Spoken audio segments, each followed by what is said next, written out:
All right, guys, let's go to the phone lines once again. Joining me on the line, a name that many of you are very familiar with. You hear him across ESPN's airwaves on a variety of our national shows, and he joins us here in Myrtle Beach today. He is a senior writer at ESPN the Magazine. He is Buster Olney, and he's all over Major League Baseball spring training. Buster, thanks so much for a few minutes. How are you, sir? I'm doing great. Thanks for having me. The big news of the day, Andy Pettite, New York Yankees. Talk to me about it. Have you had a chance to see him throw, see him work out and all that? No, those were done. His throwing sessions were actually done in private a little while ago. I talked to Brian Cashman, the Yankees general manager, and he told me that, he talked to Andy at the end of December, and they had talked about different financial offers back in December. But Andy told him, look, I'm ready to make you an offer, but we have sort of a timeline on this. We have to get something done. And so Andy said, well, I'm not ready to commit. The Yankees went out, got Hiroki Kuroda, got Michael Pineda, and it looked like that was dead. Andy came down to spring training with the Yankees as one of those special instructors along with Reggie Jackson.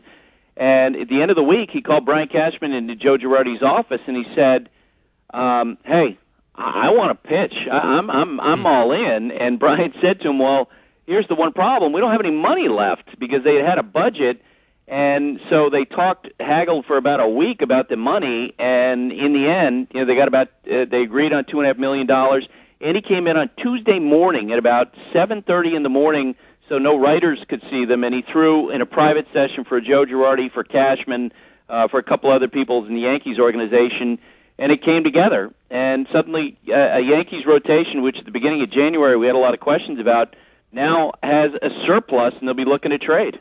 That's where the next question comes. You mentioned the guys that they did go out and get, and they end up working it out with Pettit, and they do have a surplus. So what do you think happens from here? What direction may they go now? Well, they don't. This issue isn't going to really be forced to the forefront in the immediate future because Andy's got to start basically a spring training all over. So he's probably, if you figure it's going to take him 6-7 weeks to get ready to pitch in the big leagues, we're talking about sometime at the beginning of May before the Yankees have to deal with this. And who knows, injuries could pop up, other issues could pop up. If, in fact, Andy's okay and they have this surplus, I got to believe Freddie Garcia, veteran star, to be the first guy they'd want to trade. He's making $4 million this year.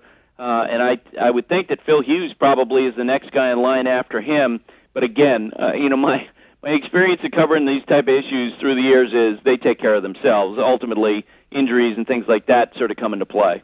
We're talking with senior writer, ESPN the Magazine, Buster Olney, joining us on the line, starting off talking a little bit about the New York Yankees. Andy Pettite does sign a deal with them, and certainly a surplus of starting pitchers now as things will begin to work themselves out, hopefully for them throughout spring training. Now, Buster, I know they also have some good arms throughout the minors, but who is the next position player, do you think, maybe from AAA that could be moving up, whether it be this season or in the future, and be make an impact for the New York Yankees? You talking about the Yankees? Well, he's not a guy who's in AAA perhaps, but I don't think there's any question that a guy who is asked a lot about by other teams would be Eduardo Nunez, who played a lot of shortstop and third base for them last year, but because of the age of Derek Jeter, and today he strained a calf. Or had a tender calf, I should say. He didn't really strain it. And Alex Rodriguez at his age, it just underscores just how much they need Eduardo Nunez, despite the fact that, they've gotten some pretty good offers for him, from what I understand. To me, he's got a chance to be a pretty good major league player once he gets into that position where he's getting 400 to 500 at-bats in a season. Let's talk about some other players getting up there in age a little bit. We'll come back to the AL East in just a moment, Buster. But another player who's been a topic of discussion who's getting up there in age is Chipper Jones. Came out the other day, told the Atlanta Journal-Constitution he wasn't sure if he could make it through a full season. Your thoughts on his status? Will he make it through the season, or do you see him retiring sometime soon? I don't think he's going to retire sometime soon. He's got 13 million reasons to play out this season. In terms of the amount of money that he's making this year, would it surprise me if he retired at the end of this year? Not at all. Chipper's been sort of musing about possible retirement the last 2 or 3 seasons. I think he's right in saying, look, we're just early in spring training, and how I look is not that important. He's right about that. There's still a lot of time. But the thing is that, scouts are saying he doesn't look as good. And in recent years, he struggled to play in 130 games in a year. And this is part of the reason why I think Martin Prado's presence is so important for the Braves, because they got to have that safety net if Chipper can't play. Talking with senior writer from ESPN the Magazine. You hear him across ESPN Radio. Hear him on Mike and Mike in the morning. Colin Cowherd, he is Buster Olney, running us through some of the latest headlines going on in spring training. And Buster, let's talk about Toronto, the Blue Jays. This is a team you've tweeted about recently, saying that they may be in the top 10 in Major League Baseball, but they're still probably only the fourth best team in the AL East. Talk to me about this team, the moves they've tried to make, where they currently stand, and how they will move up the AL East. They're just getting better and better and better. And if you told me that at the end of this season they were one of the 5 American League playoff teams, it wouldn't shock me. Now, I'm not picking them. As I mentioned, I still think they're the 4th best team in the division. But, with the emergence of Ricky Romero at the front of the rotation and some of the things we've seen this spring from Brandon Morrow in the rotation, as well as Brett Cecil, Brett Lowry moving into their lineup last year, and he looks like a guy who's going to be a total impact player.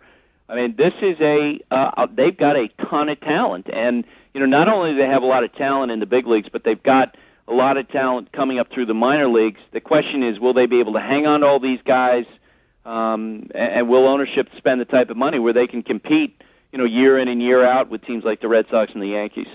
Final question for you, Buster. We appreciate you hopping on with us for a few minutes. Want to run through another team in the AL East that's always a hot topic of discussion around the country. That is the Boston Red Sox. How do you feel about where they stand coming into this year versus where they came into the season last year? I think they're being overlooked a little bit. Now, I'm not picking them to make the playoffs, but I think they're a really good team, and people forget how good an offensive team they were last year. Daniel Bard, I think he's going to be good in their rotation as he moves from the bullpen on over. And if they get some good starting pitching out of John Lester, Josh Beckett, Clay Buchholz, it's a team that I could see winning the division. But I think that the one question everyone has been asking me this spring has been about Bobby Valentine. What kind of impact do I think he's going to have? It's going to be different, no question about it, because Bobby's personality is very different than Terry Francona's personality, and I'm going to be curious to see as the season goes along, what his relationship with the players is.